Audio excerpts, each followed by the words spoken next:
19 अक्टूबर 2025 की बात है। जम्मू कश्मीर का एक जगह लगती है बनपोरा नौगाम।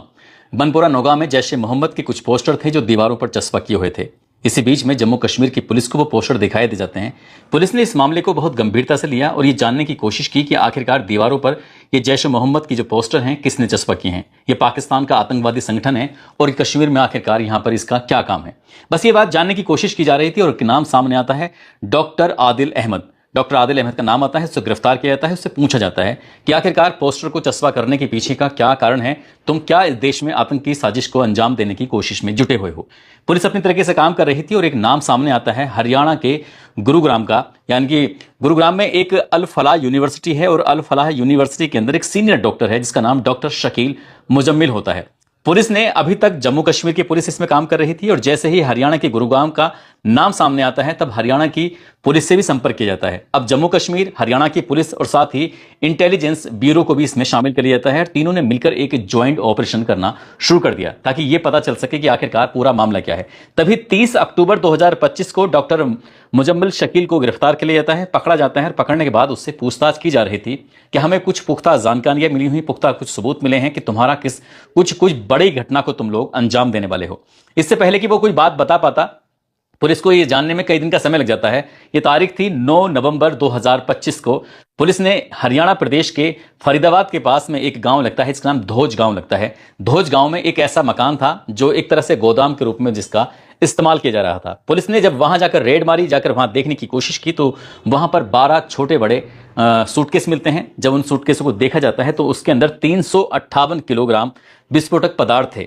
ऐसे विस्फोटक पदार्थ यदि वो फट जाए या उसका गलत रूप में इस्तेमाल कर लिया जाए तो कई किलोमीटर तक धमाका होगा, जिसमें बड़ी संख्या में जान जा सकती हैं, बड़ी संख्या में नुकसान हो सकता है। तो पुलिस ने अब आगे की ओर जब देखना शुरू किया, पड़ताल करना शुरू किया है, तो इसी जगह पर पुलिस को असोल्ट राइफल मिलती है AK-47 से। थोड़ा सा साइज इसका छोटा होता है, मारक क्षमता उसकी AK-47 से कम नहीं होती। 3 मैगजीन मिलती हैं इस डॉक्टर की निशानदेही के आधार पर। 84 जिंदा कारतूस मिलते हैं, एक पिस्टल मिलती है, 8 लाइव राउंड मिलते हैं। जैसे ये इतना सब कुछ मिल जाता है, मिलने के बाद अब चाहे IB हो, हरियाणा पुलिस हो, जम्मू कश्मीर पुलिस हो, वो एक तरह से अपने मन में खुशी मना रही थी। खुशी इसलिए मना रही थी, उन्हें लग रहा था कि हमने देश में होने वाली कोई बड़ी आतंकी घटना को टाल दिया है, खत्म कर दिया है, उसको नेस्ता नाबूद कर दिया है। बस ये सोचकर वो अभी इस बात की खुशी मना रहे थे, या कह सकते हैं कि पुलिस अपनी जांच पड़ताल को और आगे बढ़ा रही थी इससे पहले कि पुलिस, IB और या फिर और जांच एजेंसियां किसी जांच नतीजे पर पहुंचती। एक बहुत बड़ा धमाका हो जाता है। ऐसा धमाका हो जाता है कि उस धमाके की गूंज पूरे हिंदुस्तान ही नहीं बल्कि आसपास के मुल्कों तक भी सुनाई देती है। इसमें लगभग 12 या 13 लोग मारे जाते हैं, करीब करीब 29 लोग इसमें घायल हो जाते हैं। क्या है पूरी कहानी, इस कहानी के माध्यम से जानने की और समझने की कोशिश करते हैं। आदाब, नमस्कार, सत श्री अकाल। मैं उस्मान सैफी। राष्ट्रीय राजधानी दिल्ली लाल किला से लगभग 300 मीटर दूर लाल किला मेट्रो स्टेशन है। उसका गेट नंबर है 1 और ये तारीख है 10 नवंबर 2025 की शाम लगभग 6:52 के आसपास, जब वाहन धीरे धीरे, क्योंकि ये एक ऐसी जगह है जहां सामने लाल किला है तो दूसरी तरफ चांदनी चौक है। यहां पर भीड़ अक्सर रहती है, चाहे रात हो या फिर दिन हो। यहां लोग एक दूसरे से सट के चलते हैं, वाहन भी एक दूसरे से सट के ही चलते हैं, धीरे धीरे चलते हैं। और जब लाल बत्ती हो जाती है तब कुछ स्थिति और भी भयानक हो जाती है, क्योंकि ज्यादा वाहन हो जाते हैं, धीरे धीरे करके कदम आगे बढ़ते हैं। इसी बीच में एक जोरदार धमाका होता है और जैसे ही धमाका होता है तो एक आग का गुब्बारा जो होता है वो चारों तरफ फैल जाता है। इसकी गूंज लगभग 1 किलोमीटर के दायरे में सुनाई देती है। लोग ये सोचने पर मजबूर हो जाते हैं कि आखिरकार है तो है क्या। जो भी आसपास के लोग थे जो एक दूसरे से सट के चल रहे थे, जो वाहन थे वो जो सट के चल रहे थे, उस आग के गोले ने बड़ी संख्या में वाहनों को भी अपनी चपेट में ले लिया, बड़ी संख्या में लोगों को भी अपनी चपेट में ले लिया। बस इस जोरदार धमाके के बाद लोगों में भगदड़ मच जाती है। अपनी जान बचाने की तमाम कोशिशें कर रहे थे, लोगों में चीख पुकार मच जाती है, एक दूसरे की जान बचाने की कोशिश भी कर रहे थे।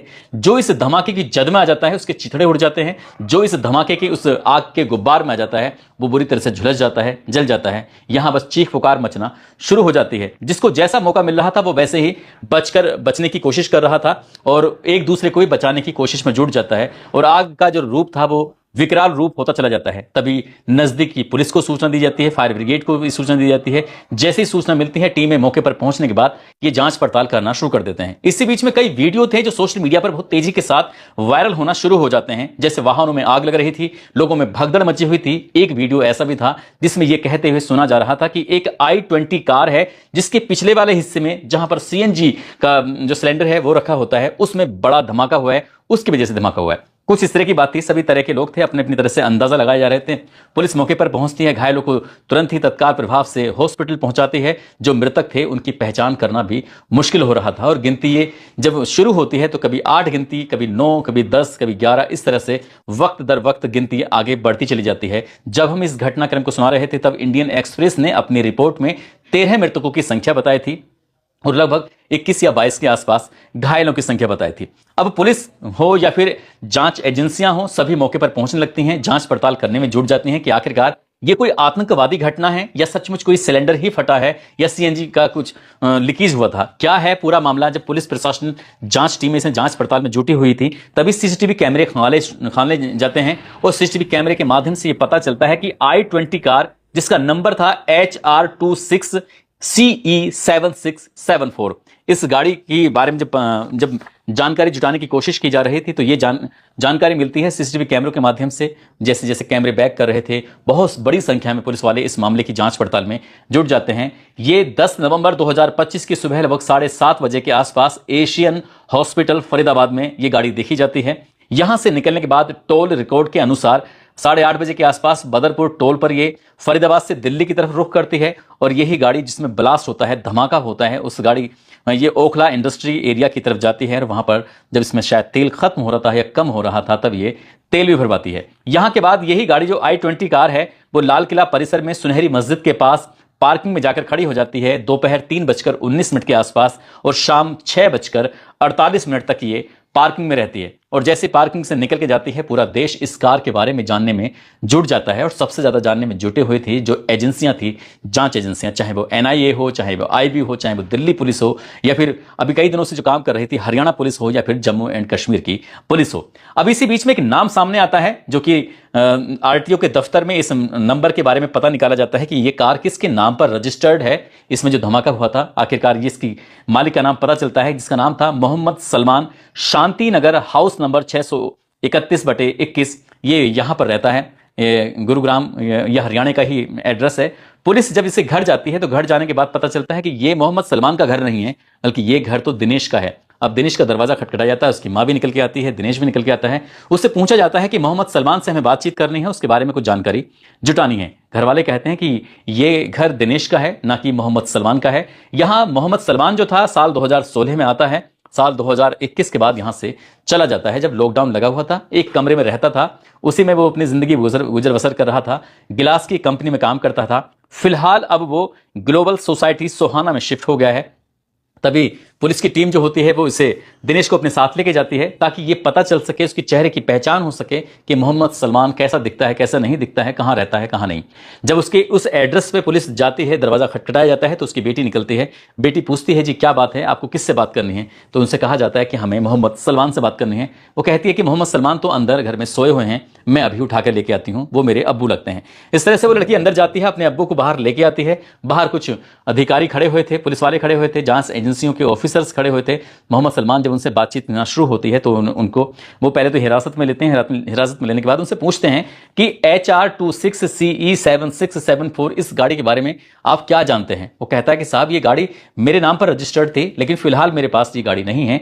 अब से लगभग 1.5 साल पहले उसने इस गाड़ी को देविंदर नाम के एक व्यक्ति को बेच दिया था और देविंदर नाम के व्यक्ति के पास ही ये गाड़ी होगी। उसके बाद इसके पास कोई जानकारी नहीं है। पुलिस ने बस एक चैन से दूसरी चैन की कड़ियों को आपस में जोड़ना शुरू किया है और जैसे चैन दर चैन जोड़ने की कोशिश की जा रही थी तो पता चलता है कि 1 साल में इस कार को, जिसका नंबर HR26 CE7674 7674 गाड़ी को 1 साल में 7 अलग अलग लोगों ने खरीदा था। 7 अलग अलग इसके मालिक बन जाते हैं और अंत में जो इसका मालिक होता है जिसका नाम तारिक होता है, तारिक ने अंत में खरीदी थी, जो कि जम्मू कश्मीर के पुलवामा का रहने वाला होता है। बस पुलिस के कान यहीं से खड़े हो जाते हैं। अब पुलिस की दिमाग में बिल्कुल इस बात सटीक बिल्कुल फिट हो जाती है कि शायद ये गैस सिलेंडर तो फटा नहीं है, CNG तो फटा नहीं है, जरूर कुछ ना कुछ इसमें झोल है। अब इस मामले की जांच पड़ताल करना शुरू किया गया।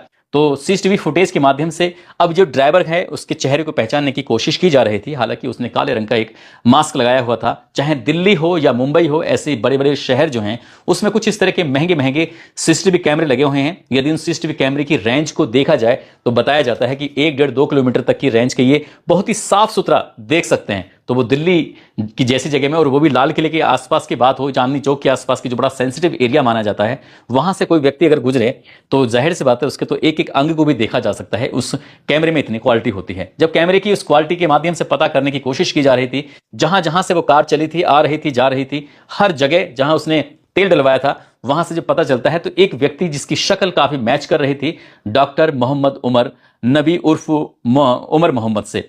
हालांकि उसने मास्क लगाया हुआ था।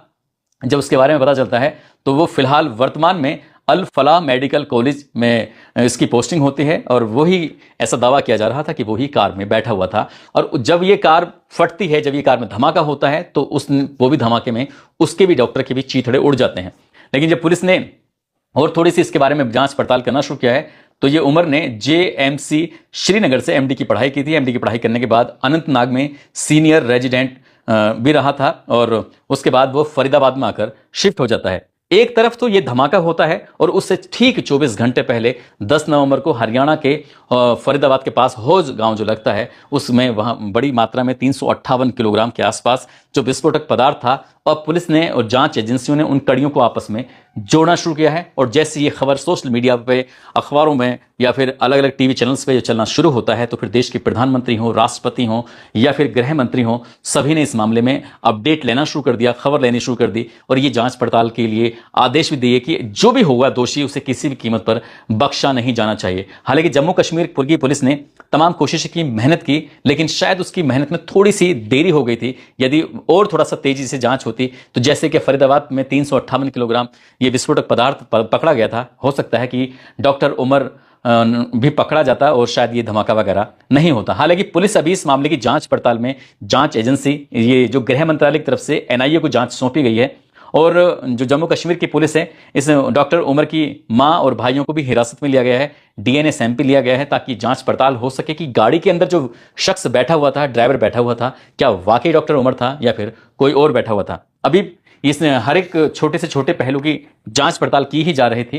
ये डॉक्टर मुजम्मिल शकील जो कि इसके बारे में 358 किलोग्राम जो विस्फोटक पदार्थ इससे बरामद हुआ था, तो जब इसके सीडीआर, इसकी लोकेशन, इसकी जो संपर्क में जो लोग थे उनके बारे में जब पता करने की कोशिश की गई तो लखनऊ के खंडारी बाजार के रहने वाली एक डॉक्टर शाहीन शाहिद, इनके बारे में पता चलता है, जो कि स्लीपर सेल का काम करने लगते हैं। ऐसा अभी दावा किया जा रहा है, पुख्ता नहीं है, अभी किसी ने अपनी फाइनल रिपोर्ट नहीं दी है, लेकिन ऐसा ही बताया जा रहा है कि भारत में जमातुल मोमिनात की ये हेड बताई जाती है, जिस ग्रुप को जैश जो कि पाकिस्तान का एक ऐसा संगठन है जो आतंकवाद को बढ़ावा देता है, आतंकवाद की घटनाओं में वो लिप्त रहता है, उसी का ही एक हिस्सा है और उसी का ही एक बड़ा आतंकवादी है जो उसकी बहन उस ग्रुप को हैंडल कर रही है। और इंडिया के अंदर डॉक्टर शाहीन शाहिद का नाम आता है। शाहीन शाहिद के बारे में जब हमने जानने की कोशिश की तो गणेश शंकर विद्यार्थी मेडिकल कॉलेज कानपुर है, वहां की जानी मानी लेक्चरर रही थी, प्रवक्ता रही थी, और फिलहाल ये हरियाणा के फरीदाबाद में अपने रह रही थी। पुलिस ने जब जांच पड़ताल की तो इनके बारे में जब जानकारी मिलती है, साथ ही मडियाब थाना लगता है, वहां पर इनके भाई डॉक्टर परवेज अंसारी होते हैं, उनके घर में लगभग 3 घंटे तक तलाशी ली जाती है। हालांकि पुलिस को अभी कोई ऐसी बात सामने पुलिस ने नहीं रखी है, क्योंकि हो सकता है कि गोपनीय हो सकता है, जांच का हिस्सा हो, या अभी वो बताना नहीं चाहते हों। लेकिन जो भी इस घटना के प्रत्यक्ष अप्रत्यक्ष रूप से जुड़ रहे हैं उन सभी को गिरफ्तार किया जा रहा है, जांच पड़ताल की जा रही है। साथ ही जो अल फलाह यूनिवर्सिटी है वो भी जांच के घेरे में आ चुकी है। ऐसा दावा किया जा रहा है, बताया जा रहा है कि उसमें कई लगभग 7-8 लोगों को उसमें हिरासत में लिया है, जो डॉक्टर पकड़े गए हैं या डॉक्टर मारा गया है उसके इर्द गिर्द उसके जो संपर्क में जितने भी लोग थे। और इस घटना ने पूरे देश को सोचने पर मजबूर कर दिया है कि आखिरकार ऐसा इस घटना को क्यों अंजाम दिया गया। जो मरने वाले हैं उसमें कई लोग तो ऐसे हैं जिनके शरीर के पूरी तरह से चीथड़े उड़ चुके हैं, जिनकी पहचान कर पाना बहुत मुश्किल है, और कई लोग घायल हो चुके हैं। वो लोग थे जो या तो चांदनी चौक में खरीदारी करने के लिए आए थे, या फिर घूमने के लिए आए थे, या लाल किला देखने के लिए आए थे। वो सब आम लोग थे, बेकसूर लोग थे, इनका कोई इस पूरे घटनाक्रम से किसी भी उससे कोई लेना देना नहीं था, लेकिन बेवजह उनको मौत की नींद सुला दिया, किसी के हाथ पैरों से किसी को अपंग कर दिया गया। दोस्तों, इस पूरे घटनाक्रम को सुनाने का उद्देश्य है किसी को परेशान करना नहीं है, किसी का दिल दुखाना नहीं है, बल्कि आपको जागरूक करना है, आपको सचेत करना है। 11 नवंबर को मेरा खुद का जन्मदिन होता है। उस्मान सैफी को जो बहुत सारे बड़ी संख्या में लोगों ने जन्मदिन की शुभकामनाएं दी हैं, मुबारकबाद दी है, उसके लिए मैं आप सभी का दिल की गहराइयों से शुक्रिया अदा करता हूं।